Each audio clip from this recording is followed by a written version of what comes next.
ఒక very important update వచ్చింది. మన ఇండియన్ గవర్నమెంట్ 7th మే రోజున అంటే రేపు దేశంలోని చాలా రాష్ట్రాల్లో సివిల్ డిఫెన్స్ ఎక్సర్సైజ్ కండక్ట్ చేయబోతుంది. అంటే ఒకవేళ యుద్ధం వస్తే శత్రు దేశాలు మనపైన దాడి చేసే సమయంలో మనల్ని మనం ఎలా కాపాడుకోవాలో నేర్పిస్తారు. శత్రు దాడి నుంచి మనం ఎలా తప్పించుకోవాలో వివరిస్తారు. మీరు ఇక్కడ ఆర్టికల్లో చూసినట్టయితే centre ask for security drill in states amid Jammu Kashmir tension first since 1971. 1971 తర్వాత మొదటిసారి మన దేశంలో ఇలాంటి డ్రిల్స్ని కండక్ట్ చేస్తున్నారు. 1971 సమయంలో మన ఇండియా పాకిస్తాన్తో పోరాడి బంగ్లాదేశ్కి స్వాతంత్రం తెచ్చింది.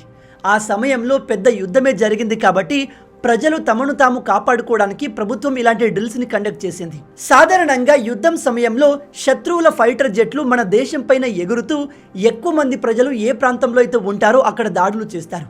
అలాంటివి జరగకుండా ఉండేందుకు దేశవ్యాప్తంగా చాలా ప్రాంతాల్లో బ్లాక్అవుట్ క్రియేట్ చేస్తారు. అంటే ప్రజలు మీకు బయట ఎక్కడ కనిపించరు. శత్రు విమానాలు మన దేశంలో ఎంటర్ అయ్యాయని తెలిసిన వెంటనే ఒక పెద్ద సైరన్ మోగుతుంది. ఆ సైరన్ వినగానే ప్రజలంతా బయట స్ట్రీట్లో ఉండకుండా తమ తమ ఇళ్లల్లో బంకర్స్లో దాక్కుంటారు. మీరు చెప్తే నమ్మరు, 1971 సమయంలో పాకిస్తానీ ఎయిర్ ఫోర్స్కి మన ఇంపార్టెంట్ మాన్యుమెంట్స్ కనిపించకుండా క్యామోఫ్లాగ్ చేశారు. ఆ సమయంలో తాజ్మహల్ మొత్తాన్ని ఒక పెద్ద కార్పెట్తో కప్పేశారంట. అలాగే మన దేశంలోని పెద్ద పెద్ద ఇండస్ట్రీలు, కంపెనీలు శత్రువులకు కనిపించకుండా ఆ ప్రాంతంలో అసలు ప్రజలు లేకుండా చేసేవారంట. లాస్ట్ టైం ఇలాంటి డ్రిల్స్ని మనం 1971లో చేశాం. ఈవెన్ 1999 కార్గిల్ వార్ జరిగినప్పుడు కూడా ఇలాంటి సెక్యూరిటీ డ్రిల్స్ని మనం కండక్ట్ చేయలేదు.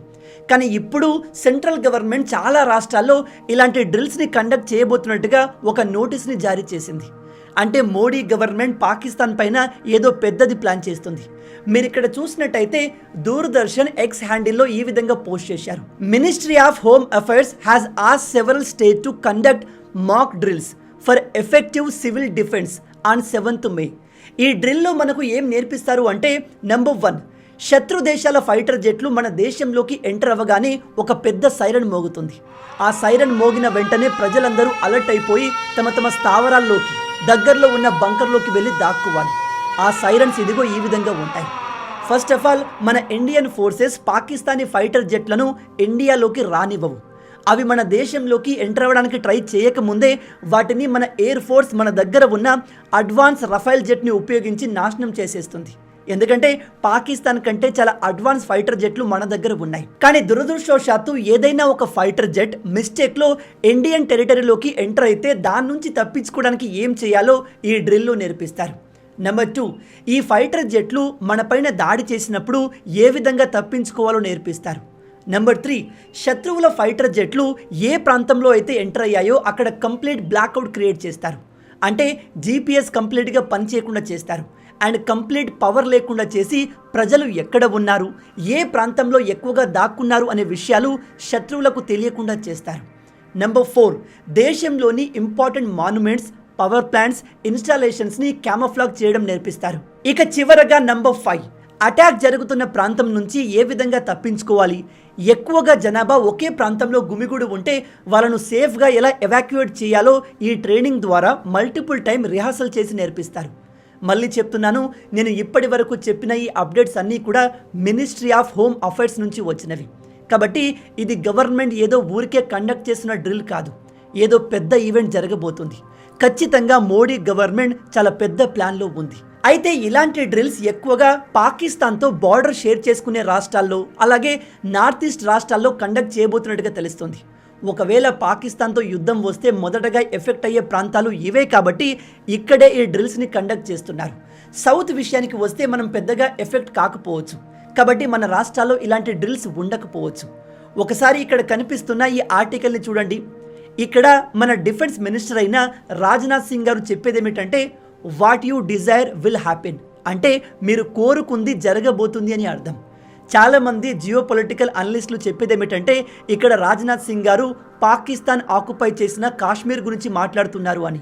భారత ప్రజలు ఎప్పటి నుంచో POKని తిరిగి ఇండియాలోకి తీసుకోవాలి అని కోరుకుంటున్నారు. ఇప్పుడు ఆ సమయం వచ్చింది కావచ్చు. దాని గురించే మన డిఫెన్స్ మినిస్టర్ మాట్లాడుతున్నారని చాలామంది నమ్ముతున్నారు. నిజం చెప్తున్నాను, మోడీ గవర్నమెంట్ పాకిస్తాన్ పైన ప్రతీకారం తీసుకోవాలి అనే విషయంలో ఇంత సీరియస్గా ఉందని నేను కూడా అనుకోలేదు. 2019-16 సమయంలో జరిగినట్టు ఒక ఎయిర్ స్ట్రైక్ మన ఇండియా పాకిస్తాన్ పైన చేస్తుంది కావచ్చు అనుకున్నాను. కానీ మోడీ గారి ప్లాన్ని చూస్తుంటే ఏదో పెద్దది జరగబోతున్నట్టుగా తెలుస్తుంది. రీసెంట్గా వచ్చిన ఇంకో షాకింగ్ అండ్ ఇంట్రెస్టింగ్ విషయం ఏమిటంటే, ప్రధానమంత్రి మోడీ గారు అపోజిషన్ లీడర్ అయిన రాహుల్ గాంధీ గారిని కలిశారు. అలాగే ఇతర అపోజిషన్ పార్టీ లీడర్స్తో కూడా మోడీ గారు ఈ విషయాన్ని చర్చించినట్టుగా తెలుస్తుంది. మన దేశంలో అనేక పార్టీలు ఉన్నాయి. ఒక్కొక్కరి ఆలోచన విధానం ఒక్కో రకంగా ఉంటుంది. కానీ దేశ సెక్యూరిటీ విషయానికి వస్తే మనమంతా ఒకటై శత్రువుతో పోరాడాలి. ప్రజెంట్ అయితే మోడీ గవర్నమెంట్ పాకిస్తాన్ పైన ఏదో పెద్ద అటాక్ని ప్లాన్ చేస్తుంది. నాకు తెలిసి పీఓకేని తిరిగి ఇండియాలో తీసుకునే అవకాశం ఉంది.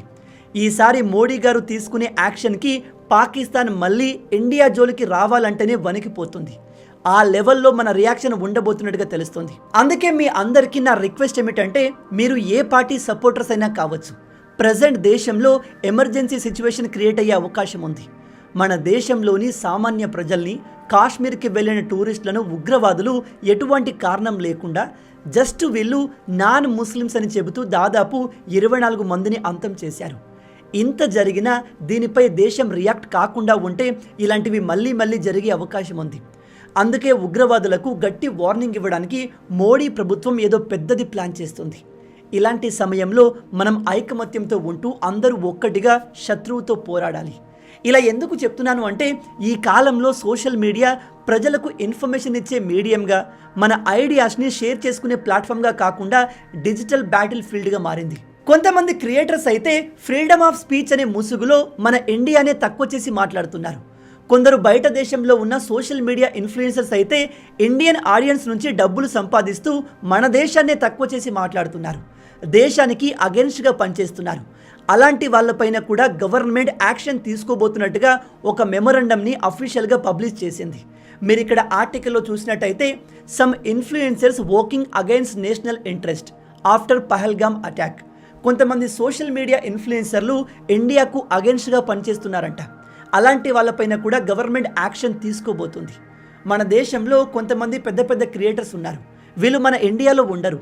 ఇండియాలో ఏం జరుగుతుంది, ఇంటర్నల్గా పరిస్థితులు ఎలా ఉన్నాయో వీళ్ళకు తెలియదు. జస్ట్ ఆన్లైన్లో అవైలబుల్ ఉన్న ఇన్ఫర్మేషన్కి కొద్దిగా ప్రాపగండా యాడ్ చేసి వీడియోలు చేస్తూ ఉంటారు.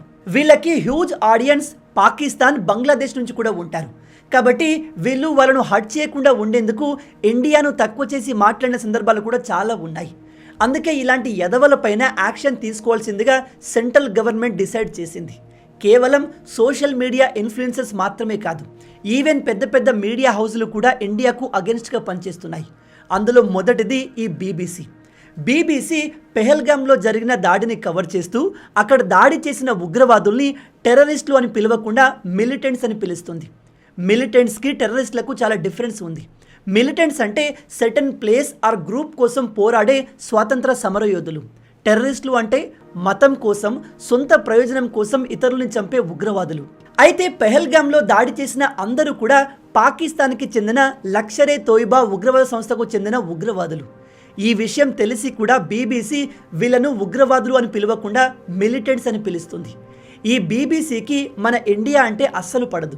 ఇప్పుడే కాదు, వీళ్ళు ఎప్పటి నుంచో ఇండియాకు అగెన్స్ట్గా న్యూస్ ఆర్టికల్ని పబ్లిష్ చేస్తున్నారు. వీళ్ళు ప్రతిసారి ఇండియా ఎక్కడ దొరుకుతుంది, ఇండియాను ఎప్పుడు తక్కువ చేసి మాట్లాడదామా అన్నట్టుగా ఉంటారు. అందుకే రీసెంట్గా మన గవర్నమెంట్ బీబీసీకి వార్నింగ్ పంపింది. పెహల్గామ్లో దాడి చేసింది టెర్రరిస్టులు అని క్లియర్గా తెలిసినప్పటికీ మీరు ఎందుకు వీళ్ళను మిలిటెంట్స్గా పిలుస్తున్నారు ఎక్స్ప్లెయిన్ చేయాల్సిందిగా డిమాండ్ చేసింది. పరిస్థితులు ఇలాగే కొనసాగితే బీబీసీని కూడా మన గవర్నమెంట్ బ్యాన్ చేసే అవకాశం ఉంది. నన్ను అడిగితే ఈ బీబీసీని బ్యాన్ చేయడం చాలా బెటర్. ఎందుకంటే కేవలం పెహల్గాం విషయంలోనే కాదు, ఇంకా చాలా విషయాల్లో వీళ్ళు మన ఇండియాను తక్కువ చేసి మాట్లాడతారు. ఆల్రెడీ మనం పాకిస్తాన్కి చెందిన అనేక న్యూస్ మీడియా ఛానల్స్ని, సోషల్ మీడియా ఇన్ఫ్లుయెన్సర్స్ని, ఎస్పెషల్లీ ఫేమస్ యాక్టర్స్ అండ్ క్రికెటర్స్ని బ్యాన్ చేసేసాము. ఎందుకంటే వీళ్ళు తమ ఫాలోయింగ్ని ఉపయోగించి మన దేశానికి అగెన్స్ట్గా ప్రాపగండా రన్ చేస్తున్నారు. ఈవెన్ మన తెలుగులో కూడా కొంతమందిని రీసెంట్గా ఎక్స్లో చూస్తున్నాను. ఒక మతం తరపున, ఒక రాజకీయ నాయకుడి తరపున మాట్లాడుతూ వీళ్ళు దేశాన్ని కూడా కించపరిచే స్టేట్మెంట్లు ఇస్తున్నారు. ఒక మతం పైన ఉన్న ద్వేషాన్ని వీళ్ళు దేశం పైన ద్వేషంగా మారుస్తున్నారు. అలాంటి వాళ్ళందరికీ చెప్తున్నాను, ఇప్పుడే అలర్ట్ అయిపోండి. రేపు మీరు మాట్లాడే మాటలు యాంటీ ఇండియాగా ఉండి మీ కర్మకాలి ఆ స్టేట్మెంట్స్ వైరల్ అయ్యాయి అనుకోండి, సెంట్రల్ ఫోర్సెస్ మిమ్మల్ని జైల్లో వేసే అవకాశం ఉంది. ఇక ఈ సెక్యూరిటీ డ్రిల్స్ విషయానికి వస్తే ఇంకా ఫర్దర్ అప్డేట్స్ రావాల్సి ఉంది. ఏ రాష్ట్రాల్లో ఈ మాక్ డ్రిల్స్ జరుగుతాయో రేపు లేదా ఇవాళ కన్ఫర్మ్ అవుతుంది. ఈ వీడియో చూస్తున్న దేశభక్తులందరికీ చెప్తున్నాను, దేశం కోసం మన వంతు కృషి చేయాల్సిన సమయం వచ్చింది.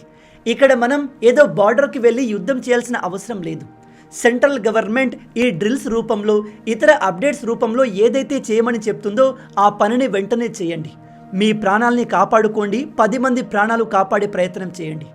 చాలా సంవత్సరాల తర్వాత దేశంలో ఎమర్జెన్సీ సిచ్యువేషన్ క్రియేట్ కాబోతుంది. దీన్ని మనమంతా కలిసికట్టుగా ఐకమత్యంతో ఎదుర్కొందాం. పాకిస్తాన్ మళ్ళీ ఇండియా జోలికి రాకుండా మోడీ గవర్నమెంట్ భారీ యాక్షన్ని ప్లాన్ చేసింది. అది ఏంటి అనేది మనకు త్వరలో తెలియబోతుంది. దీని గురించి మీరేమనుకుంటున్నారు? మోడీ గారు ఏం ప్లాన్ చేసి ఉండొచ్చు? డిఫెన్స్ మినిస్టర్ రాజ్నాథ్ సింగ్ గారి మాటల ప్రకారం అయితే పీఓకేని తిరిగి తీసుకోబోతున్నట్టుగా తెలుస్తుంది. గవర్నమెంట్ అదే చేయబోతుందా, లేదా ఎవరు ఎక్స్పెక్ట్ చేయని విధంగా ఈ సిలిగురి కారిడోర్ని కూడా మరింత వైడ్ చేసి అటు పాకిస్తాన్ని ఇటు బంగ్లాదేశ్ని ఒకేసారి హ్యాండిల్ చేయబోతుందా? మీ ప్రకారం ఏం జరగబోతుంది? ఏం చేస్తే బాగుంటుంది? మీ ఆలోచనల్ని కింద కామెంట్లో చెప్పండి. మొత్తంగా ఇవి ఈ వీడియోకి సంబంధించిన పూర్తి విషయాలు. ఈ వీడియో మీకు నచ్చింది అనుకుంటున్నాను. నచ్చితే అలా ఊరికే చూసి వెళ్ళిపోకుండా వీడియోని లైక్ చేయండి. ఈ వీడియోకి నేను మీకు ఇచ్చే లైక్స్ టార్గెట్ 10,000 లైక్స్. చాలా ఈజీ, సింపుల్గా చేసేయండి. అండ్ ఇలాంటి మరిన్ని ఇంట్రెస్టింగ్ వీడియోస్ కోసం మన ఛానల్ని సబ్స్క్రైబ్ చేసి మమ్మల్ని సపోర్ట్ చేయొచ్చు కదా. ఇది మీకు కంప్లీట్లీ ఫ్రీ, కానీ మీరు చేసే ప్రతి ఒక్క లైక్ అండ్ సబ్స్క్రిప్షన్ మాకు మరిన్ని వీడియోస్ చేయడానికి ఒక మోటివేషన్లా ఉంటుంది. కాబట్టి వీడియోని లైక్ చేసి ఛానల్ని సబ్స్క్రైబ్ చేయడం మర్చిపోవద్దు. రాబోయే వీడియోలో ఇంకో ఇంట్రెస్టింగ్ టాపిక్తో మళ్ళీ కలుద్దాం. అంటిల్ దెన్, జై హింద్.